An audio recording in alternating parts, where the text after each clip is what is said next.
සුබ දවසක් හැමෝටම සාදරයෙන් ආදරයෙන් පිළිගන්නවා මගේ channel එකට like කරපු comment කරපු share කරපු හැමෝටම ස්තුතියි.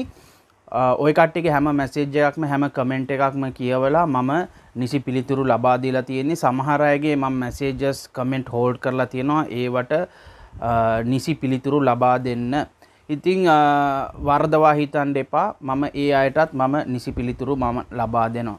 මේක අලුත් news එකක්. ලංකාවේ විදේශ නියුක්ති කාර්යාංශයෙන් අප්ඩේට් එකක් දුන්න එකක්. ඔය කට්ටියගේ විදේශගත ශ්‍රමිකයන් තියෙන ගැටලු විසඳන්න ඇප් එකක් ලොන්ච් කරලා තියෙනවා. රැඳී සිටින්න මම ඒ ගැන පොඩි විස්තරයක් දෙන්නම්. ලංකා කනෙක්ට් කියන්නේ විදේශගත ශ්‍රී ලාංකිකයන් වෙනුවෙන් විශේෂයෙන්ම මයිග්‍රන්ට් වර්කර්ස් සඳහා හඳුන්වා දී ඇති නිල මොබයිල් ඇප් එකක්. මේක හරහා පැමිණිලි ඔය කට්ටියගේ කම්ප්ලේන්ට්ස් යොමු කරන්න පුළුවන්, සහාය ඉල්ලන්න පුළුවන්, කේස් එකේ ප්‍රෝග්‍රස් ට්‍රැක් කරන්න සහ රජයේ සේවා තොරතුරු ලබා ගන්න පුළුවන්. මේකේ තියෙන ප්‍රධාන පහසුකම් තමයි කම්ප්ලේන්ට් සහ ග්‍රීව්නස් සබ්මිට් කරන්න පුළුවන්, කේස් ස්ටේටස් එක ට්‍රැක් කරන්න පුළුවන්, විදේශ රැකියා හා කන්සියුලර් සේවා තොරතුරු ලබා ගන්න පුළුවන්, ශ්‍රී ලංකා දූත මණ්ඩල සහ රජයේ ආයතන සමග සම්බන්ධ වෙන්න පුළුවන්. ඇසිස්ටන්ස් රික්වෙස්ට් යොමු කරන්නත් පුළුවන්. Android සඳහා Google Play Store එකේ ලංකා කනෙක්ට් නමින් ලබා ගන්න පුළුවන්. මෙම ඇප් එක ශ්‍රී ලංකා විදේශ කටයුතු අමාත්‍යාංශය සහ ශ්‍රී ලංකා ටෙලිකොම් SLT සමග සම්බන්ධව සංවර්ධනය කරලා තියෙනවා.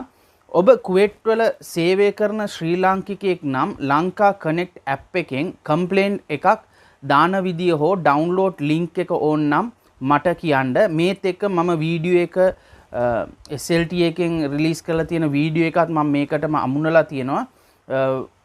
ඒ වීඩියෝ එකත් එක්ක බලන්න. ඔය කට්ටියගේ ගැටලු සහ ප්‍රශ්න කමෙන්ට් එකක් දාන්න, මැසේජ් කරන්න.